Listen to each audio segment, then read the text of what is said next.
for many people, this was the first time they saw, wow, there's another woman running for president, and she's actually pretty good. So we've certainly seen an uptick in financial support. We've seen an uptick in support generally. Our numbers of contributors have gone up dramatically. We have well over 100,000 contributors. 96% of our contributors give under $100. So, yeah, we think we've excited our base. Carly Fiorina, Senator Rand Paul, just a couple of people saying how they feel after their performances in the debates. Of course, each candidate feels they did well. I would imagine everybody would say that. So who really has the momentum going into a new week, a new phase of the race for the White House? The Fox News political insiders are here, and you can join in on the conversation on our Facebook and Twitter social pages. John LeBoutelier, former Republican congressman for New York. Pat Caddell, a former pollster for President Jimmy Carter and Fox News contributor. Doug Schoen, former pollster for President Bill Clinton and Fox News contributor as well. Good to see you, Good gentlemen. To see you, yeah, I've been on vacation, come back, and look what happens. Who has the momentum now, Doug? Well, first I would say Donald Trump, from the early indications in a, I call it scientific poll, but with some qualifications, the Survey Monkey poll that was reported earlier today. What kind of name is that for a poll? Survey Monkey. It's a company. But Trump has stayed even. I think that there's momentum for Ted Cruz. I think John Kasich did well. Rubio did well. Not sure Jeb Bush, and I'm not sure that Scott Walker necessarily did as well as they could. But I think on balance, Harris, as I like to say, the bottom line, the Republican brand did very well with 24 million people seeing a very good debate and performance. Well, and even more than that when you account for the digital, it was somewhere upwards of 35 million from what I'm understanding.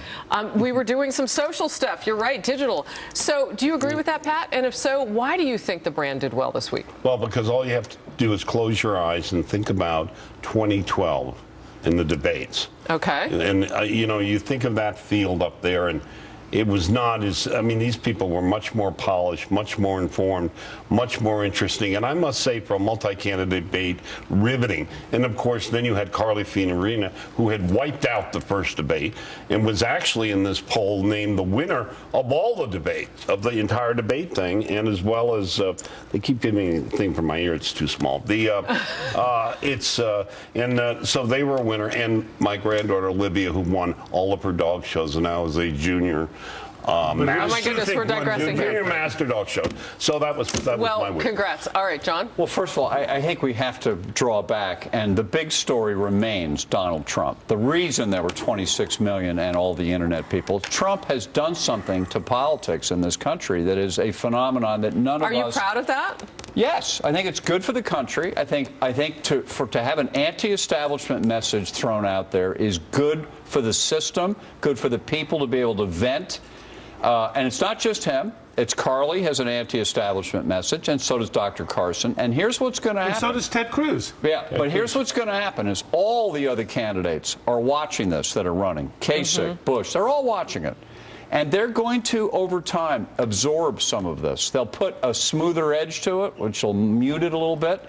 But this is where the politics is moving. And if you've watched Political Insiders for the last 3 years, we have been saying this is where the country is going. And by the way, we're not there yet. This is still moving. We're not there, right, Pat? No, I mean, look, we're in August of the year before, and we're having this kind of dynamic, both for Trump and for Bernie Sanders, who drew 12,000 people when they finally got them when the in Seattle. Yeah. In Seattle. Something that Hillary Clinton has not been able to do. She can't draw 12,000 people. She can't draw more than a couple of thousand, Pat. Look, we're in a situation where Pat had described this as a pre-revolutionary moment that I think we'd all agree is now moving towards a revolutionary moment. People are angry. They don't want a soft-edge politics. They want a blunt-ended politics. All right, I want to get to Twitter. Colleen Whitman asks, Harris, out of all the real candidates, and I'm not sure what she means by that, maybe she just means the declared people, who would the insiders most want to see debate Hillary Clinton? That's a very good question. I would start with John Kasich, did a very good job. Marco Rubio did a very, very good job. Ben Carson, I think, did an excellent job. I think, really, Hillary is so much of an insider, and I know we'll get to her in a second. that really anybody who creates a sharp contrast with her style of leadership and politics will present a compelling picture. I think the one who is already debating her every day is Carly Fiorina, yes. and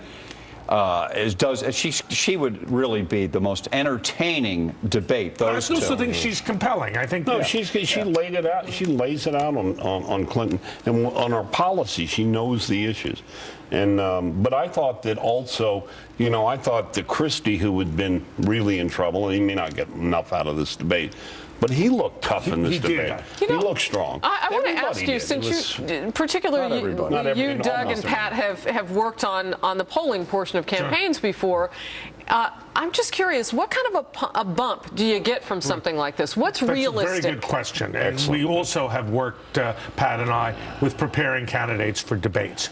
Usually you don't get that big a bump out of a debate, with the following caveat. In a primary, there's a chance to get more of a bump, and with 26 million people watching on linear TV, 9 or 10 million online, even more. I think what you're going to see is you're going to see Carson probably going up, Fiorina going up, Trump staying even, maybe coming down. He is up in Iowa and New Hampshire before the debate, so we'll see what happens with Donald Trump. But I think he'll stay up.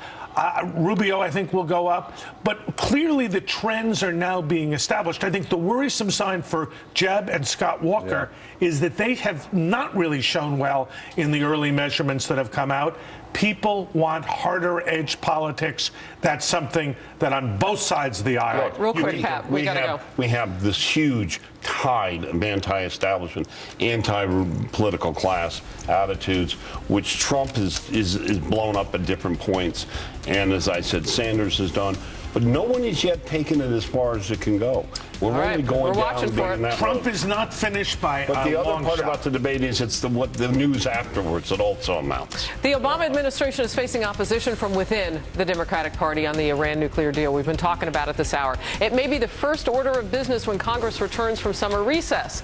Which side has the votes for or against that deal? The insider's coming back. Stay with us.